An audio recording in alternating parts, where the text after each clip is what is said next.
তো হ্যালো বন্ধুরা, আসসালামু আলাইকুম। কেমন আছো? আশা করি সবাই ভালো আছো। তো সবাইকে জানাই শুভ সকাল, গুড মর্নিং।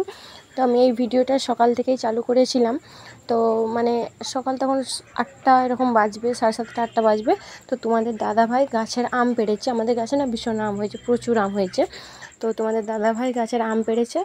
তো আমটার ভাবলাম যে আজকে চিনির আচার বানাবো। তো আচারটা বানাবো, সেটাও তোমাদের সঙ্গে শেয়ার করব। আর গাছের আম তো টক হোক মিঠা হোক যাই হোক, সেটা বানাতেই লাগবে। তো বানাচ্ছি, দেখো আজকে চিনির আচার বানাবো। সেই দিন চিনির আচার বানিয়েছিলাম অন্য পদ্ধতিতে, আর আজকে বানাবো নতুন স্টাইলে। মানে আজকে পুরো টক আম তো ওই জন্য আগে একটু পানি, নুন আর তেজপাতা দিয়ে পানিটা ফুটে গেলে আমটা দিয়ে দেবো। হ্যাঁ, তো দেখতেই পাচ্ছ আমি দুই সাইডে দুটো হচ্ছে, মানে আজকে হবে 3 কেজি 3.5 কেজি 4 কেজি চিনির আচার হচ্ছে। হ্যাঁ, তো 4 কেজি চিনির আচার হচ্ছে, তো একটা কড়াই হবে না, তাই এক সাইডে বড়োভাবেই করছে আর এক সাইডে আমি করছি। তো দেখো মানে আমটা ভালোভাবে ফুটে গেলে আমটা ছেঁকে তুলে নেব। এই যে এক সাইডে দেখো হয়ে গেছে, তো এক সাইডে আমটা ভালো করে ছেঁকে তুলে নিচ্ছি। মানে কেন তুলছি, তো এটা না মিষ্টি আম হলে এভাবে করতাম না, আর এটা তো ভীষণ টক গাছের আম, তাই ওইভাবেই করলাম। আর এই যে 3টে উনুন, বাইরের উনুন তো ভালো মানে এরকম ধরানো হয়েছিল, 3 সাইডে রান্না হয়েছে, তো ওই উনানেই রান্না হতে মানে আচারটাও বানানো হবে। তো এখানে 5 ফোড়ন দিয়ে ভালো করে শুকনো কলাই ভেজে নিলাম আগে, নেওয়ার পর তো ফাইনালি দেখছো ওইটা শুকনো খোলাই ভেজে নিলাম। দেওয়ার পর পুরো শুকনো চিনিটাই আগে দিলাম, দিয়ে অল্প পরিমাণে পানি দিয়ে শিরাটা বানিয়ে নেব। হ্যাঁ, একটু আমি আবার তুলে রেখে দিলাম যে এতটা চিনি দিয়ে বানাবো অল্প আম। এইভাবে ভাবলাম যে দুইটা জায়গায় যখন হচ্ছে তাহলে অল্প অল্প দিয়ে করি। তো দেখতেই পাচ্ছ দুটা মানে কড়াইতে দিয়ে দিয়েছি। একটাতে আছে 2 কিলো চিনি, একটাতে আছে 1.5 কিলো চিনি। তো আমার চিনির শিরাটা দেখো, মানে পুরো চিনির শিরাটা একদম ভালোভাবে করে নিতে হবে, বুঝতে পেরেছ?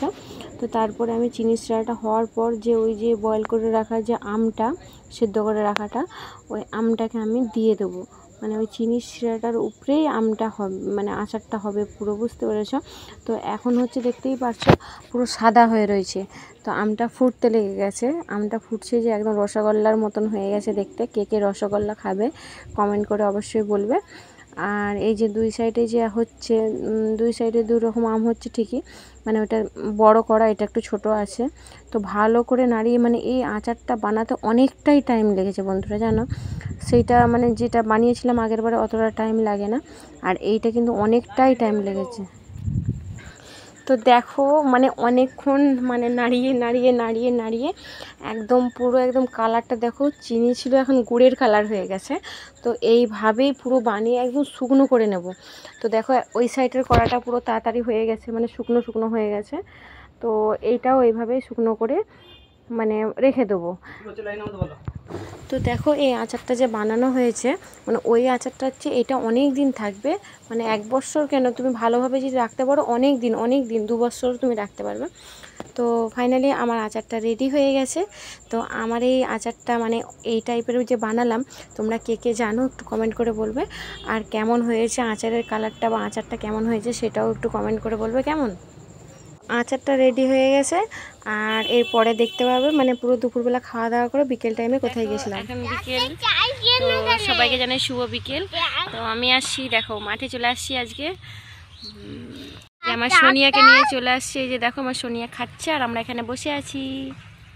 তো দেখো মাঠটা কত সুন্দর ফাঁকা হয়ে গেছে এখন। ওই যে ওইখানে আছে বল গ্রাউন্ড, সব খেলা করছে বাচ্চারা। সামিনুর কি করছো? তো বাবু এখানে খেলা করছে, এদিকে দেখাও, মানে এদিকে দেখো। কাজ করছো? হ্যাঁ। কি কাজ করছো? তো বিকেল টাইমে তাই চলে আসলাম, তোমাদের সঙ্গে একটু শেয়ার করলাম। কেমন আছো, ভালো আছো নাকি সবাই কমেন্ট করে বলবে। বাই বাই, আল্লাহ হাফেজ। আল্লাহ হাফেজ বলবে, বাই বাই।